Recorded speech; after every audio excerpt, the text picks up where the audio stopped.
মাস দুয়েক পরেই বাংলাদেশের মাটিতে বসতে যাচ্ছে মেয়েদের টি-20 বিশ্বকাপ। এর আগেই দেশজুড়ে ছাত্র জনতার অভ্যুত্থানে সরকার পদত্যাগ করে দেশ ছাড়েন শেখ হাসিনা। দেশ গঠনের দায়িত্ব বর্তায় নোবেলজয়ী ডক্টর ইউনূসের উপর। তাকে প্রধান উপদেষ্টা করে অন্তর্বর্তীকালীন সরকার গঠন করা হয় ছাত্রদের চাওয়া অনুযায়ী। ফলে নতুন নেতৃত্ব আসে সকল মন্ত্রণালয়ে, যেখানে যুব ও ক্রীড়া মন্ত্রণালয়ের দায়িত্ব পেয়েছেন বৈষম্য বিরোধী ছাত্র আন্দোলনের অন্যতম সমন্বয়ক আসিফ মাহমুদ সজীব ভুঁইয়া। এদিকে দেশ পরিচালনায় বড় রদবদল আসলেও দেশের বর্তমান পরিস্থিতি এখনও পুরোপুরি স্বাভাবিক নয়। বিষয়টি সার্বক্ষণিক নজরে রাখছে ক্রিকেটের সর্বোচ্চ নিয়ন্ত্রক সংস্থা আইসিসি। পরিস্থিতি স্বাভাবিক না হলে বাংলাদেশে হতে যাওয়া আসন্ন নারী বিশ্বকাপ সরে যাওয়ার শঙ্কা রয়েছে। অক্টোবরের ৩ তারিখ থেকে মেয়েদের বিশ্বকাপটি মাঠে গড়ানোর কথা রয়েছে, যেটির ভেন্যু সিলেট ও ঢাকা।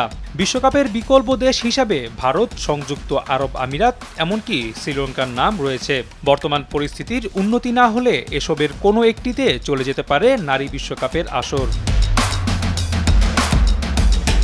দেশের বর্তমান নিরাপত্তা ব্যবস্থা নিয়ে বিসিবির সঙ্গেও যোগাযোগ রাখছে আইসিসি। ফলে দেশের মাটিতে বিশ্বকাপ আয়োজনে তোড়জোড় শুরু করে দিয়েছে ক্রিকেট বোর্ড।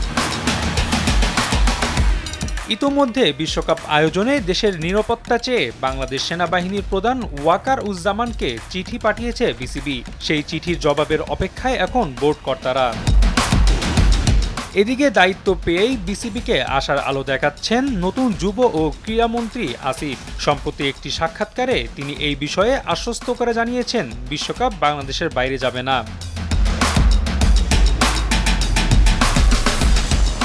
নারী টি-20 বিশ্বকাপ আয়োজনের বিষয়টি আমার চোখে পড়েছে। আমি এখন থেকেই তৎপরতা শুরু করেছি। আশা করি এটা বাংলাদেশের বাইরে যাবে না। দেশ গঠনের সময় এমন কিছু ঘটলে আমাদের ভাবমূর্তি নষ্ট হবে।